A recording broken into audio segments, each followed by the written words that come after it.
Hello and welcome to After Scientology, Straight Up and Vertical, the show where Tony Ortega and I get together each week and basically discuss events and things, whatnot, in Scientology over the last week, as reported by Tony on his Substack. And as we see in this case in the major media with the Danny Masterson trial having carried on. Tony, welcome to another week. Thank you, Chris. Glad to be here. Yeah, now obviously the jury's been behind closed doors all week, so there really hasn't been a lot to talk about as far as that trial goes. Anything worth commenting on from the events of this last week?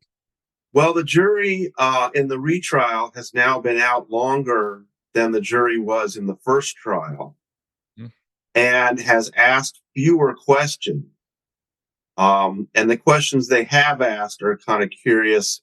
They had the previous week, you remember, they had asked for the playback of a video. That's and right. It was the video of Jane Doe 3 being interviewed by Detective Reyes in Austin in 2017.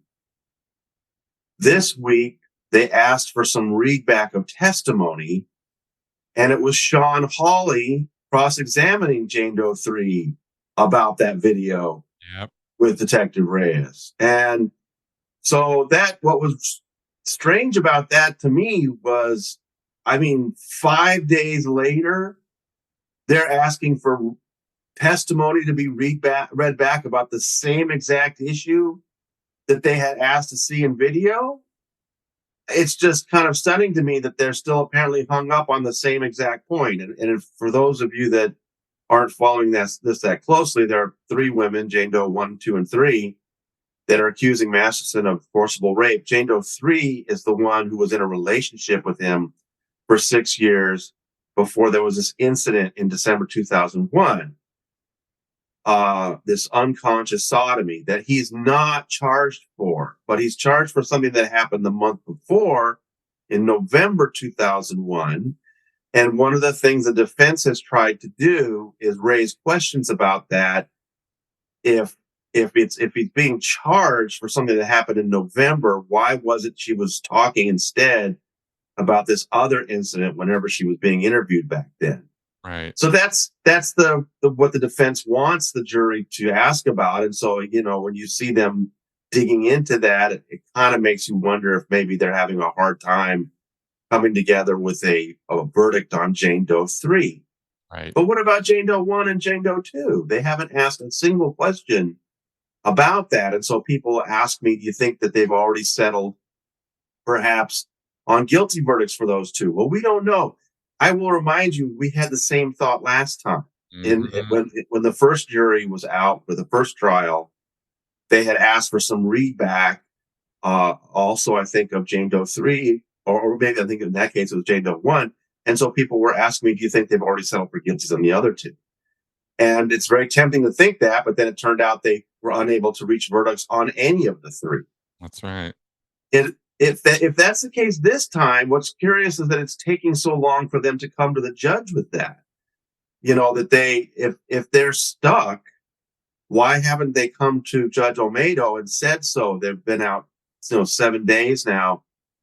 So I tend to think maybe they are making progress on these, and I'm trying to be a little optimistic that perhaps that's why they're reluctant to come to the judge yet, is maybe they're getting some movement. Maybe they are getting closer to being, and a reminder for those of our viewers who aren't in the United States, the way a criminal case like this works is these 12 jurors have to be unanimous to either acquit Masterson or convict him. That's right. And so what's going on over these 7 days is they've got to come up with a 12-0 vote on all 3 in order for those to be verdicts. If they're split 6-6 or 7-5 or whatever, at some point they would give up and go to the judge and say, we just can't do it. Typically, you would see the judge then say, okay, go back and try again.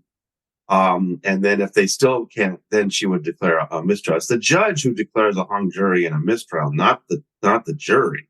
Right. But we haven't seen anything. They haven't asked any questions about Jane Doe 1 or 2. They've asked a couple about Jane Doe 3. So it's really difficult for us to know where they are. But like I said, the fact that they've gone so many days without asking questions suggests to me that possibly they're making progress. And that sets up a very, very interesting Wednesday, Chris, Mm-hmm. because Wednesday, May 31st, just very briefly, the reason we're not in court on Tuesday, weeks ago, the judge had set up a schedule based on the jurors' needs. So if we're not going to be in court on Tuesday, it's possibly because one or two jurors has some obligation or whatever. It's not the judge giving people a day off. It's just that's when they can be in court. So no court on Monday or Tuesday. Wednesday, they'll be back Wednesday, May 31st.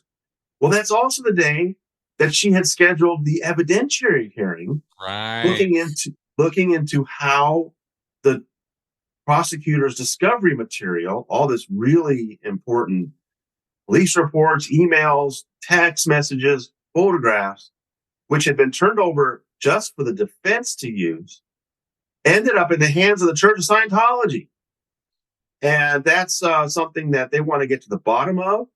That is scheduled for Wednesday morning. So at the same time that we get to see that very interesting hearing, the jury will still be deliberating. We may end up with some really interesting answers about Scientology and a verdict later today.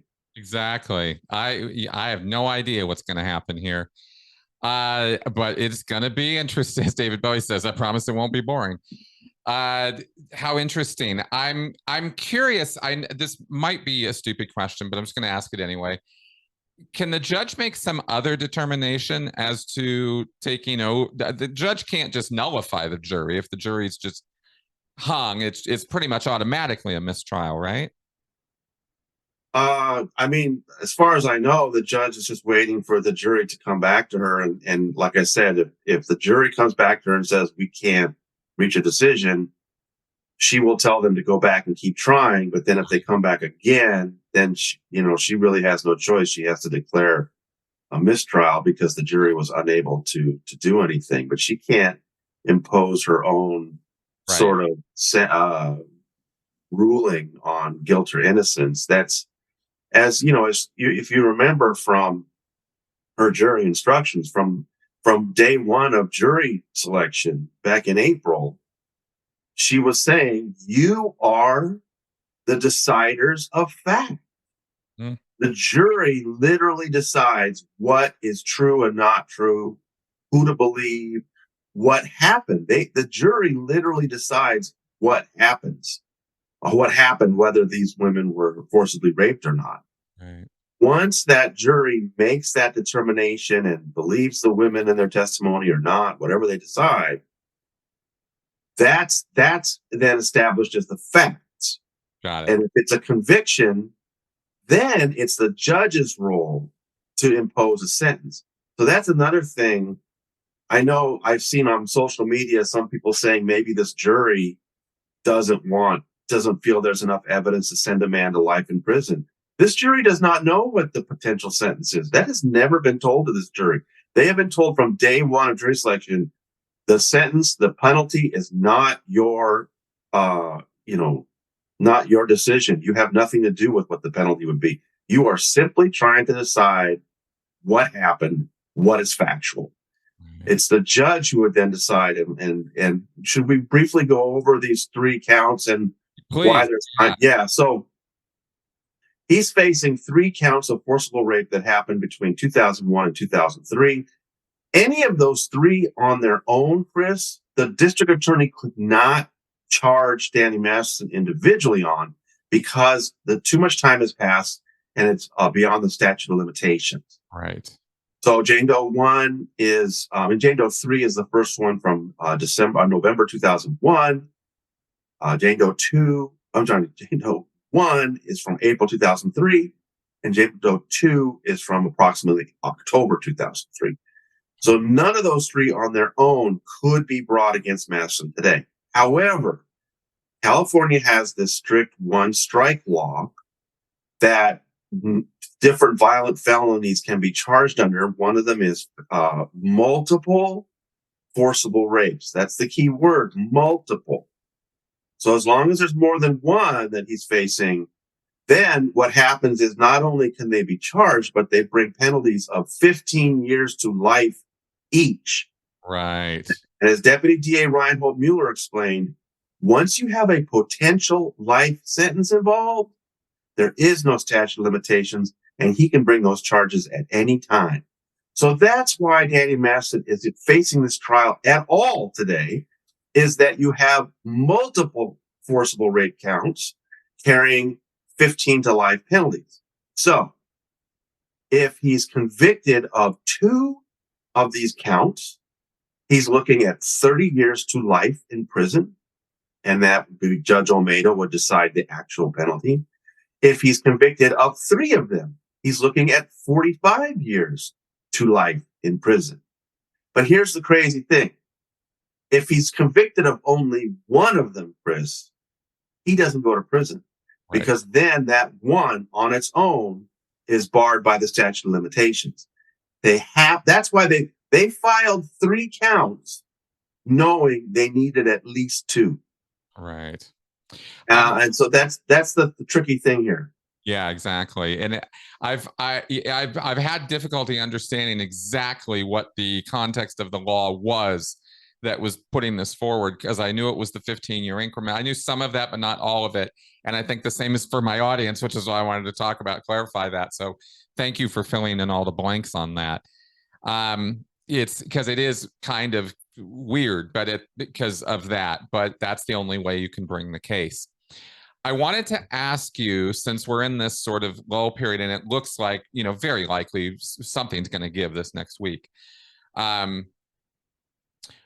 What do you see in terms of the consequences or the outcomes of, does this, I think I commented last week on the fact that I feel this case touches other cases, influences other actions. What's your take on that, with what you know about that, with the grand jury and the civil case and various other things that might be watching this? Well, we've known for years now that there's a grand jury also taking a look at this, but also that the FBI has looked into this. I've talked to people who were interviewed by the FBI in regards to this case, and that was brought up during the testimony of this trial. So we know other agencies, other bodies have looked at the things here, and as far as the idea of these women being raped by Danny Masterson, that's being handled in this particular case. But there are other things around it. What about the idea that these women were told they couldn't go to the police, or that there were attempts to sabotage this case? There are allegations that the Church of Scientology was intimately involved in that. Is it possible there are charges for some of these other Scientology officials who, tried to prevent this case from happening?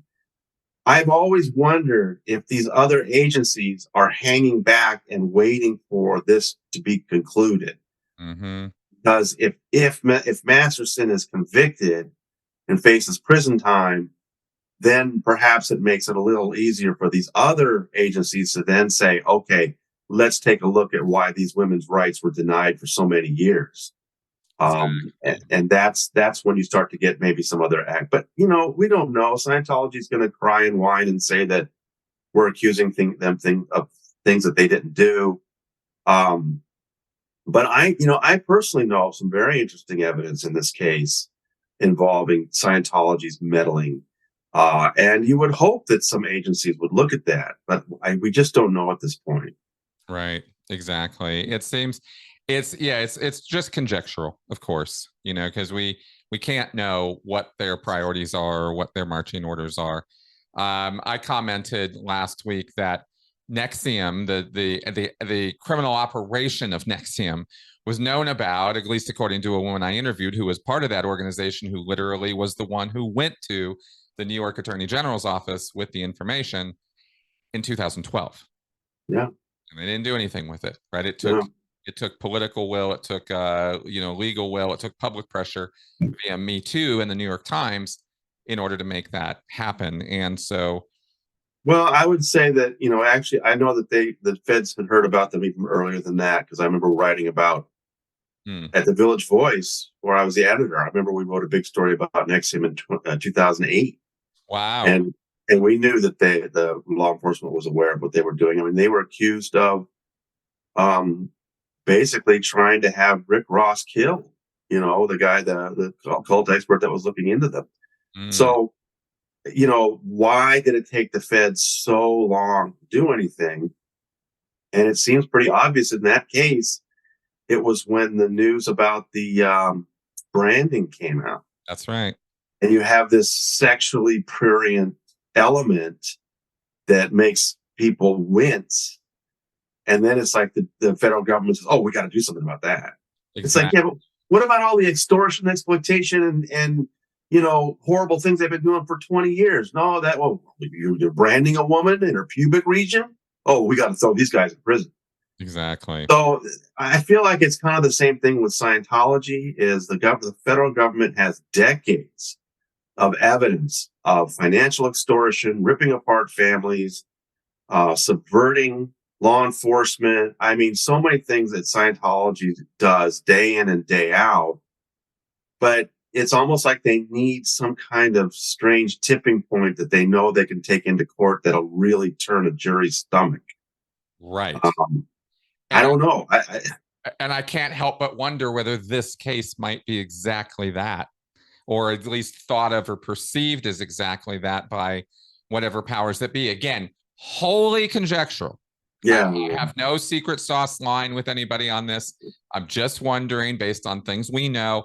You're aware of FBI stuff. I'm aware of FBI stuff we don't talk about because there's nothing to really say except we've heard things. Know things, and so it's like, well, where's the action? Where's the beef? Where's this thing gonna happen? And so we can only wonder, why hasn't it? Well, these are examples we can look at. So we'll have to see what happens, but certainly, again, this next week is going to be interesting. And I think that discovery, that evidentiary hearing, that looking into that, I am all kinds of curious about that, because that's even more. And I can tell you, these last days, we're sitting in the back row. There's like 4 of us reporters. Very few people are around, but they are all very excited about that evidentiary hearing. I think there's going to be a lot of press interest in that. Yep. So, once again, Scientology's blunders make it, Scientology is its own worst enemy. Exactly. Foot bullets.